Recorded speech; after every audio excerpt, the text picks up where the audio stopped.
I've made a few videos on this channel where I talk about players that are underrated, and there are a few reasons why a player may not receive the recognition that they deserve. It could be that they play in a role or position which is very understated, not flashy, easy to overlook and miss because it's about doing the simple stuff well, but in reality is vitally important for the team, a la Claude Makélélé. It could be because they play in a team full of superstars and kinda get shunted into the background, a la Pedro Rodriguez. Or it could be because of an unassuming, polite and gentle personality and being an extremely down-to-earth, humble and modest character, a la the subject of today's video, Leighton Baines. A boyhood Liverpool fan who idolised Robbie Fowler, Baines trained with Everton as a boy before joining Wigan in his teens. When he made his debut in 2002, Wigan were playing in the second division. He would make only 6 appearances that season as the Latics gained promotion in 2003. From then on, Baines became a regular fixture in the first team, and their rise through the footballing pyramid was nothing short of remarkable.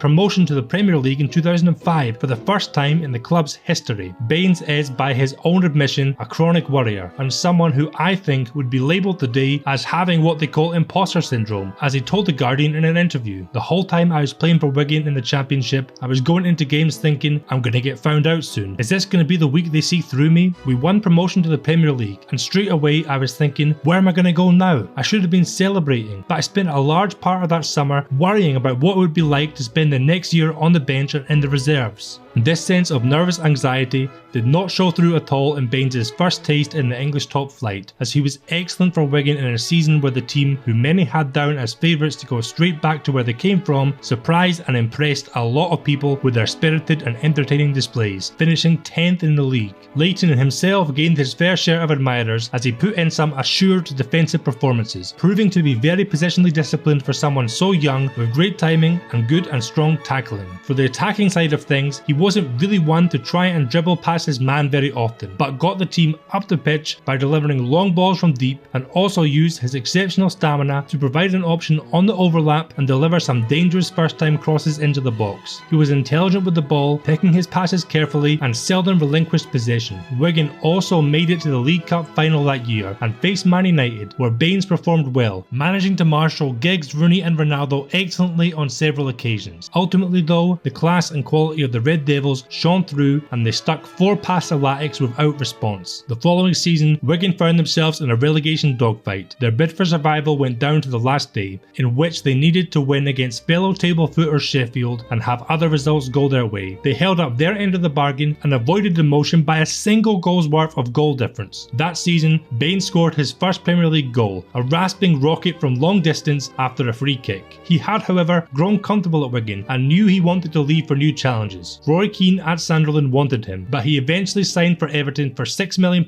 in July 2007. He didn't become a regular in his debut season, with Julian Lescott often preferred ahead of him as he managed just 22 league appearances. He would nail down a starting berth during the 08-09 season as he made the Everton left-back slot his own. He would make it to the second cup final of his career, which would also turn out to be the last, as the Toffees were to face off against Chelsea for the FA Cup. It would be a very close match, which they would unfortunately lose 2-1. From 2009 to 2014, Leighton Baines set about becoming the best all-round left-back in the league. His eye-catching performances helped them to become permanent fixtures in the top half of the table during this time, finishing as high as 5th in the 13-14 season. Now the modern fullback is expected to, of course, fulfill his original purpose and defend, but also to be a key part of the team's attacking play. I'll compare the stats of Baines with those of the 2 other best left-backs in the league at that time, Ashley Cole and Patrice Evra, across the same 5-year period between 09 and 2014 to show that Leighton Baines was clearly the most effective left-sided fullback in the league. In terms of appearances, Evra and Baines were pretty much identical across the 5 seasons, but Cole had 30 less. Baines was a player who was incredibly fit and rarely succumbed to injury. This translates to him being on the pitch the most, at 15,980 minutes, including the 10-11 season and the 12-13 season when he played every minute of every Premier League match. We'll look at defensive stats first. Patrice Evra was the toughest tackler, winning on average 2.5 a game. Baines was in last place for this metric, with 2.2 a game. He intercepted the ball the most though, doing this at 1.6 a game, while Evra made the least at 1.4. In terms of clearances, Evra is miles ahead of the others here, hoofing the ball away from danger 4.2 times a game on average, while Cole did it just 2.16 times. Opposition right wingers and wing backs didn't get much of a sniff against Leighton Baines, as he was dribbled past just 0.5 times a game, while Evra appeared to be the most exploitable as he was skinned 0.8 times a game. So we can see that with defensive stats, all three players here are quite close, and generally very solid. It's when we look at the offensive stats, however, that there is truly no competition. Baines provided 30 league goals for his teammates during this 5-season spell. It was truly phenomenal work, and exactly twice as many assists as second placed Ashley Cole managed. He also obliterates the other two in terms of goals, scoring 4 times as many as the other. Now, 12 of these were penalties, but the 8 other were either stonking free kicks like these.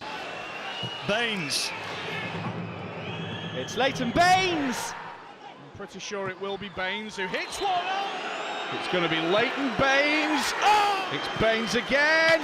Or fine finishes to cap a wonderful team move from open play like these. Angled in, but just too far ahead, but there's a chance here. It's a beauty. Patience from those in blue as Baines gets it back. He also by far and away played the most key passes, which is the final pass that leads to a shot at goal but not a goal. He did this more than twice as often as the others at 2.1 times a game. The only attacking stat that he isn't top of the pile on is dribbling. Evra completed 1.3 dribbles per game, while Baines only managed 0.7, which is not overly surprising, as although he was an adept dribbler of the ball, this is not the main way he chose to hurt teams. So while there wasn't all that much to choose between the three in terms of defence, Baines was clearly much more effective, dangerous and productive than the other two in attack. It isn't really close at all, to be honest. Finally, we'll compare their passing stats. All players pretty much attempted the same amount of passes per game, but Baines was the least accurate, with only 80% of his passes being successful compared to Cole's 88%. Given what we know about how Baines played, it's not surprising that he fired off 2.1 crosses a game, and they were often extremely accurate, leading to Everton scoring a high amount of headed goals. He attempted more long balls than the other two, which makes sense as that is how he most often liked to distribute the ball from his own half. Between 09 and 2014, Baines won a hatful of personal accolades. He was named Everton's Players Player of the Year in 2010, 2011 and 2013. He was named the club's Player of the Season in 2011 and 2013, as well as being included in the PFA Team of the Year for the 11-12 and 12-13 season. In 2011, this stunning free kick against Chelsea was awarded as Goal of the Season, which rounded off a treble of honours bestowed upon him for that campaign, arguably his finest individually in an Everton shirt.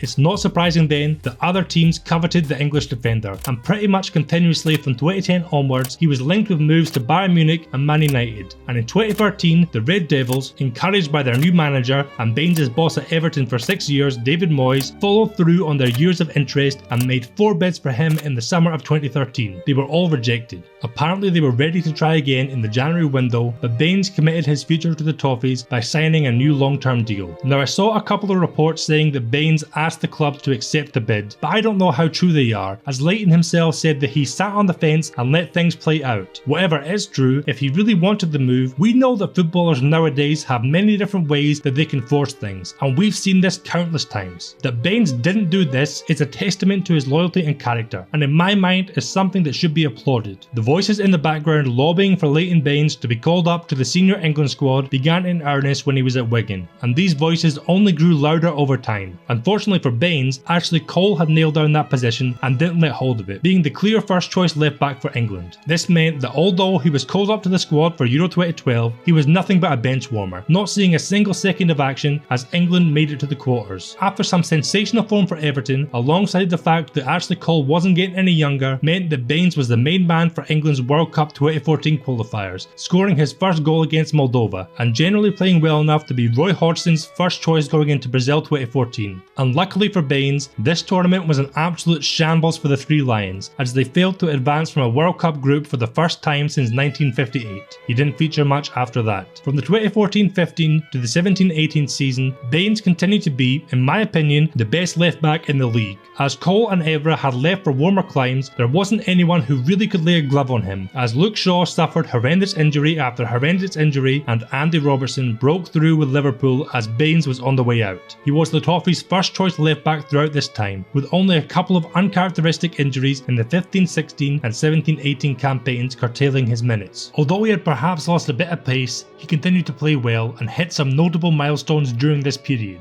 In October 2014, David De Gea became the first ever Premier League keeper to deny Baines from the spot, with the left back having become the first ever player to take more than 10 penalties without missing a single one the previous season. In 2015, Leighton's 45th league assist saw him written into the history books and overtake Graham Lassau to become the highest assisting defender in Premier League history, and in 2017 he became the first one to reach 50. His goal against Southampton, also in 2017, made him only the third defender to score more than 30 Premier League goals behind David Unsworth and John Terry. He was limited to a handful of appearances in his final 2 seasons and retired in 2020, aged 35. Leighton Baines is a bona fide Everton legend, a true hero for the Toffees, representing them with honour and distinction for 13 years and 420 appearances. A popular figure, the affable Baines was loved by his teammates and staff at the clubs he played for, as well as being remembered extremely fondly by the fans, of which those who got the chance to meet him only have positive words and memories to say of him.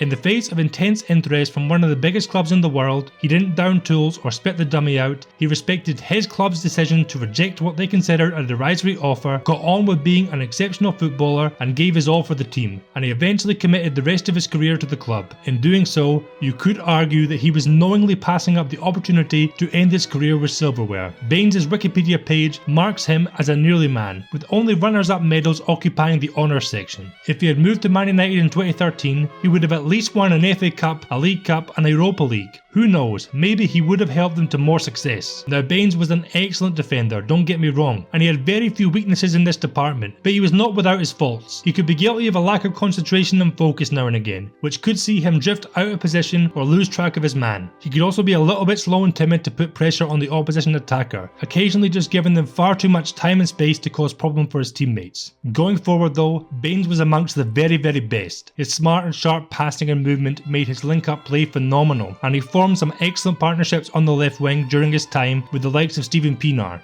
And his vision and deadly ground passes created so many opportunities in attack, as did his wicked crosses, of which he could play a variety, often first time. It's probably as a set piece specialist that he will be most remembered, his accurate curling corners, his inch perfect penalties, and of course his thunderous free kicks. I also believe that his skill set would have seen him seamlessly adapt to the modern game, where more and more teams are playing with inverted fullbacks who are asked to take up central positions. In terms of his all-round game, Leighton Baines is really one of the absolute best the Premier League has ever seen.